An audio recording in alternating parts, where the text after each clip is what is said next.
So we've also got some yellow tingle in this area. This is basically the same area as the red tingle, but the yellow tingle is a lot younger evolving eucalyptus tree because it's got a taproot, more of a taproot system, so we know it came along a lot later. And it's got a lot lighter wood. That's what's called yellow tingle. Looks like pine, but unlike pine, it's very hard white wood. So it's not going to grow as big as the red tingle. It doesn't live as long. It's not going to buttress out at the base because it hasn't got the surface root system like the red tingle. Now, there is a yellow tingle here. I can point one out. Here we go. This is a good example. That's your red tingle, and that's your yellow tingle. They're joined. They've become star-crossed lovers. When they're supposed to be just little saplings, and as they grew, they've kind of amalgamated at the base. And the story we tell the children, we know this is a yellow tingle, because if you follow your eye up the trunk, you see the Y up there, so that's Y for yellow. Oh. It has got a Ah, yes, of course. But you can see the bark is a bit different. I mean, I don't know what's going to happen in another 50 years' time where this one's going to be really buttressing out, and the yellow tingle might actually fall over. But you can see the bark slightly different. It is different. If you're a botanist and study the little nuts and leaves, you'll see they're a little bit different. But just if you've got a red tingle, a yellow tingle, and a jarrah, when they're young together, it's actually visually it's very hard to tell them apart until they start developing, unless you get up close and study the leaves. The red tingle, bark on the red tingle does look very similar to jarrah, and the wood of the red tingle is also very similar to jarrah.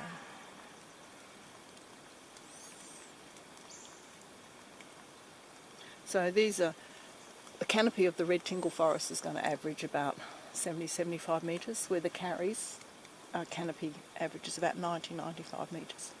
But the red tingle is the largest buttressing eucalyptus tree because of its very shallow surface root system. So as it grows out from the base. So it's one of the largest buttressing eucalyptus trees. We have some measured up to 25, even 27 metres in circumference. And you've probably seen Grandma Tingle did you see Grandma Tingle on the ground walk? I heard she had another name once. Oh, she might have, yeah. But she's actually quite petite for it, because she's only measured about 13 metres in circumference. But she's about 500 years old. So it's said that these red tingles, they'll grow very well for about 400 years, and then maybe maintain themselves for another 100 years, so around 400 to 500 years old. But also, when you probably noticed when we were first working, some of them just look like very skinny poles. So when they're young, they just go straight up and they look like a pole. At the beginning there's quite a few, and they just call them poles. And they'll stay quite poley looking for quite some time. Those ones over there. Yeah, you can sort of see a few there. They'll go straight up, and it's not until they get older that they actually start filling out. And might take another big tree to come down, they get more light, and then they start branching out. So they can look what was this tree again? This is the Karri oak. Karri oak. So past these Karri oaks, just through there. Well, the pole, they look quite. They go skinny and straight up. Yep.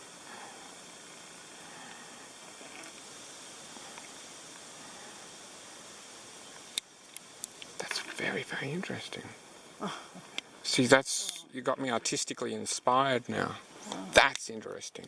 So let's go back on one point here. So under the ground here, Yes. you're saying we've got quite a different root system. If we could look down there, what do we see between these two? If we go on the ground walk, you'll be able to see it a lot better. Okay. Do you want me to point out there? Because this doesn't give you a very visual idea, but if we go and look at Grandma Tingle, we can actually explain it a lot easier. But this one's just quite good. It's nice where it's a fused one. So we've got a taproot type thing going down on this one. More or less have its root going out, and this one will be trying to spread out a little bit. And how deep down would this taproot go down there? Look, I'm not sure exactly, but I just know with the jarrah tree, if you've got a jarrah tree 60 metres tall, the taproot will be 60 metres down. Wow. But I don't know if that's the same with the yellow tingle. I'm just talking about the red tingle. Wow. It'll be spread out like that, but a bit like a mat. So you get the bigger ones. They're just very shallow, so and glad. then there's the little fingerlings coming down. So it's a bit like a matted like a bicycle spoke all the way Very around. inspiring. Well, I'm not very good at telling stories, but very quickly, basically, Aborigines are betrothed to different groups, different blood groups, and are allowed to marry other people. So they say that when there was two young Noongar people that wanted to be together, but they weren't supposed to be because they were with wrong blood groups, they'd run off together, and then they became joined. They turned into trees, and so this is two young Noongar people that weren't meant to be together, and they've run away from their tribe and turned into trees so they can be together. Now they're united. There's quite a few of these in the forest. If you do the Bibliman track, you'll see quite a few trees fused together. Not necessarily red tingle, it might be two red tingles. Yeah. But there's two and they kind of fused at the base. I've seen it quite a lot, So but that's what's the so story. remarkable about That this is a is yellow that this tingle is and a red yellow tingle. Yeah. and a red. Wow. Grandma tingles a good way of looking at appreciating the root system. Because you see them here, they look like elephant trunks. So they'll be coming from there out to about where we are, Oh, wow. all the way Really? around.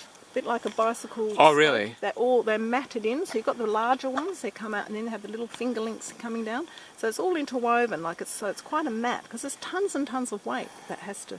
And is it still bulbous like that, or does it under the ground does it become It'll like taper, flatter? It'll tape out. I would tape out. Taper a out, little right. bit thinner, and you've got the little Like a little sort of pancakey type No, thing? no, no, Or it's like still- filaments, like little still like finger, tubular, like little still tubular, little but- fingers, like my fingers, sort of honey, deal. So you got the bigger roots like these ones we see. Yeah. These are the main ones, and then Yeah. you've got little ones coming down underneath. Right.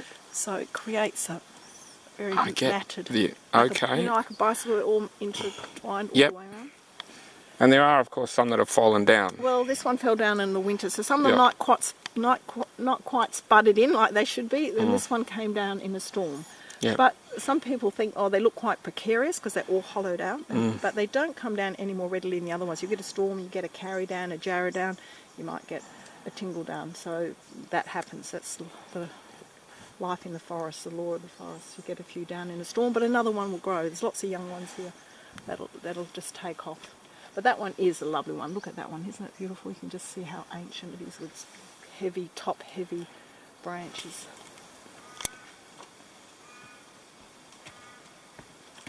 As you've been asking about the very typical hollow of the red tingles. The red tingles are very characteristic to have these hollow bases. This one's reasonably young tree. It might be about 350 years old. So this hollow is just starting to develop. And as we were saying earlier, the red tingle, because it originated back in Gondwana time, it's still where it got the very prehistoric root system, which is a very shallow surface root system. So as the tree is starting to grow out, it's coming out from the base. So you've got this wood is taken up to 200 or 300 litres of water a day, so you've got damp wood. You've got the bark on it, which acts like a bit like a fireproof asbestos coating. So, tingle trees are experts, all eucalyptus trees are experts at surviving fires. They've evolved for millions of years with fire, so fire's not a problem to them. So you've got the cellular part of the trees growing like this, it's coming out. The bit in the middle, as the tree gets bigger, gets left behind, it gets dry, a bit of rot, you get insects, you get spiders and things getting in. It becomes like, in timber industry they call it heart rot or soft heart. And the growing part of the tree has got the damp wood. And as you know, in Australia there's always fires, so once the tree's got to a stage where it's a bit bigger, it's a bit of a crack in the base, the fire comes along, it gets into the base and it just burns out the dry, rotten bit. It doesn't damage the growing part of the tree. So remember, this has got damp wood, so it's not going to burn. The bark is protecting it. So it's only the dry, rotten bit in the middle. So the tree will grow a bit more, you get a bit more damp, a bit more rot in the middle. Another fire comes along, just burns out the rot bit, and the tree goes on. So if you came back in 150 years' time, it'll be bigger, a bit more like this one. So that's the process. So that's how you end up with these cave-like little hollows in the base. Here's a nice piece of the red tingle. You get the whole length of this one, and you can see how it's an ancient tree, because a lot of the younger eucalyptus trees that came, they actually grow up and they're more tapered and slender. The red tingle, it's a real ancient looking one, because look at the big heavy branches it has on the top. So you can see it's a very old species. The way it comes up, it's got these very big heavy branches on the top. So that's a lovely one to look at, because you can see the whole tree there.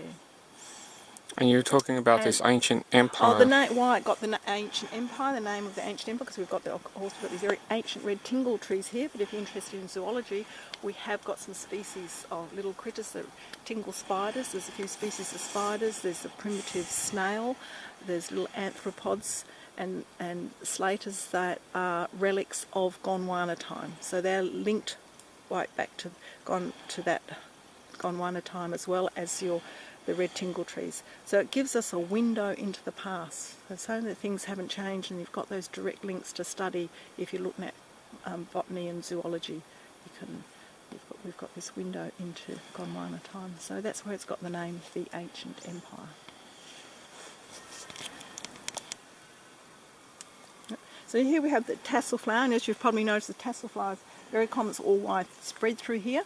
And this one's looking lovely at the moment, the light green just coming through. Now, you might see it's quite interesting the way this forms as it comes up and the leaves come out like that. That's called a whorl. That's what makes this quite an interesting plant. Florists like it. Sometimes they'll come down and harvest them, not here, but on private property, and you'll see tassel flowers in flower arrangements, and they use it as a filler. But for how it's connected to the actual engineering side of the treetop walk, when they put it out like a contest to see who come up with the best design. The chap who won the contest, Donaldson Warren, he came down here with his drawing board. He was sitting in the bush and he saw the tassel flower, and he was quite taken by this form, the whorl, the way this came out, the form came out, the leaves formed that whorl. And that's what inspired him. He got the idea, and that developed his design. He went on and designed the treetop walk. And if you look at the pylons come up, the structure underneath goes up like that, and that's what he sits the walkway on. So it was a combination of the tassel plant and the swordgrass. He had the swordgrass linking up, and from there he went on, developed his design, and that's the engineering construction you see there today. So that's how the tassel flowers connected. When the tassel flower gets its name from the tassel, see this little green plant, when it comes down, hangs down, looks like a tassel, and then it'll get a tiny little pink flower. And when that's ripened, there's a little bunch of white grapes, which is also very good bush tucker, very, very high in protein. But the tassel, that's where it gets the name tassel flower, from the tassel that hangs down. So here we have the lovely stand of the Karri oaks. Some people call them Karri she oaks. They're very similar to the she oaks. But usually a Karri oak, you'll probably only find it in a Karri forest or a tingle forest. Elsewhere, there'll probably be the she oaks, just generally speaking. And you see how they're a beautiful decorative understory tree here in the tingle forest. The Karri oaks have a much corkier bark than the she oaks, and they usually grow taller. And if you're a botanist and study the fronds and these, they're slightly different. They both have beautiful wood, very sought after by furniture makers and turners for their lovely wood grain. So there's a lovely stand here of the Karri oaks. They look nice with that light on them, don't they? And the Karri oaks have some slipper orchids. You might want to film this, but just to point out, we've got an interesting little orchid that grows. There's a slipper orchid. It's not looking that happy at the moment because it died back in the summer. We had a very dry summer. You can still see the leaves cascading down there. Yeah. There's some that are a lot bigger. We point them out, but when you're walking through the Karri forest, you'll look up and you'll quite often see these slipper orchids growing in the pockets. So the slipper orchid, it's a clever little orchid. It doesn't need soil as long as it's got moisture and compost. It'll grow and survive quite well, because usually we get quite a bit of rain down here, so it keeps it going. It needs an insect to pollinate it, so it's a native wasp that pollinates the flower. It's only a very small flower, looks like an old slipper. You see, that's where it gets its name, slipper orchid. And here's the native wasp that pollinates it. And it's unusual also, most orchids lose their green leaves in the winter, whereas the slipper orchid will keep its green leaves all year round. There's a much nicer one, a bigger one further up. I'll point that one out to you. But so you see how that you get these clumps with the Karri oaks. It looks like, see, that looks lovely with the sun shining through it. You see these little clumps. Some people say, "Oh, what bird's nest?" That's not. It's just because we've got so many spiders in the forest, and the webs, and because the Karri oak fronds are sort of segmented, they stick and they form these little clumps in the forks of the trees, and then that's where you get the lovely orchids growing. It just gives it a bed for the spider orchids to grow.